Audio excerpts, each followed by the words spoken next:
చింతకాయలు ఉడకబెట్టి చల్లగా అయినాక మనం రసం తీస్తాం కదా. రసం తీసినాక ఇగో ఇట్లా అని ఇగో ఈ నురుగు తీసేసి చారు చేసుకోవాలి ఫ్రెండ్స్. ఇప్పుడు చింతకాయ సీజన్ కదా.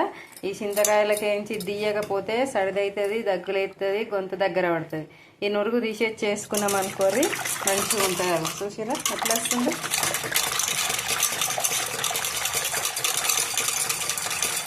ఇది తీసేయాలి. తీసేస్తే చారు కమ్మగా అవుతుంది. ఆవాలు కొంచెం చిటపట అన్నం చేస్తే జీలకర్ర మంచిగా ఆవాలు కొద్దిగా ఎక్కువ గోలాలి కాబట్టి జీలకర్ర,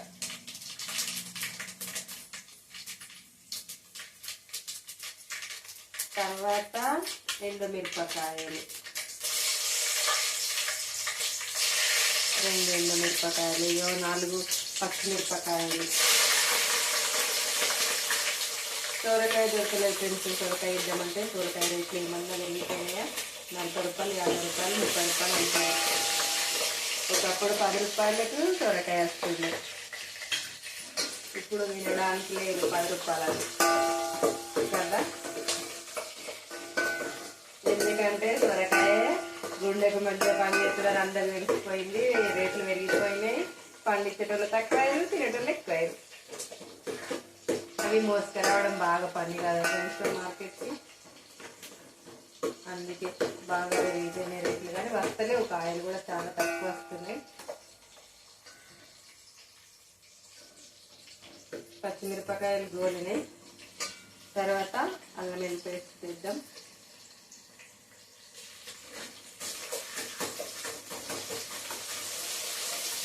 మళ్ళా ఇంకోటి కరివేపాకు కూడా అంతా పీడ పట్టింది చెట్టు.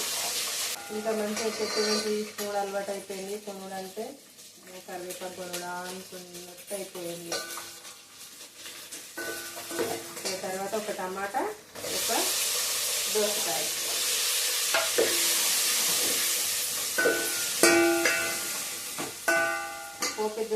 పోపిత్తుల డబ్బాతోటి పని అయిపోయింది. తీసేసుకుందాం. ఈ చింతకాయ తీసి పెట్టిన రసం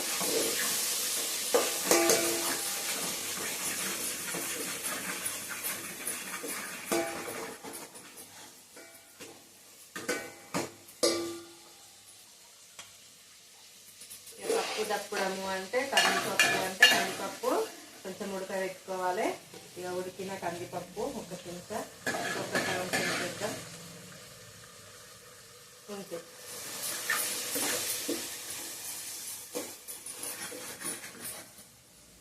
కొంచెం అంత ఇద్దాము. ఉంది కాబట్టి ఇక మళ్ళీ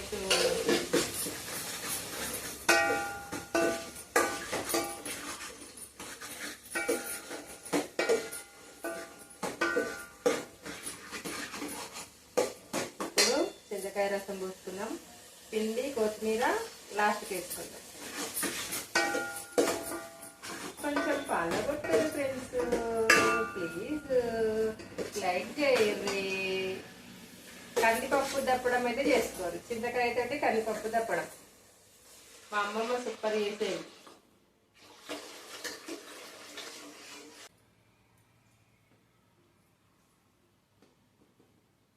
కారం ఉప్పు వేసిన ఫస్ట్, ధనియా పౌడరు,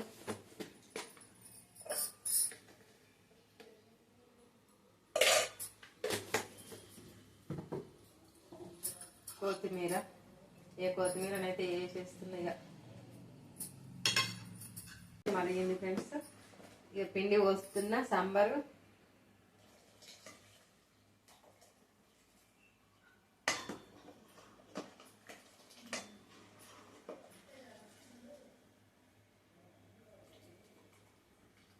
నూకల పిండి,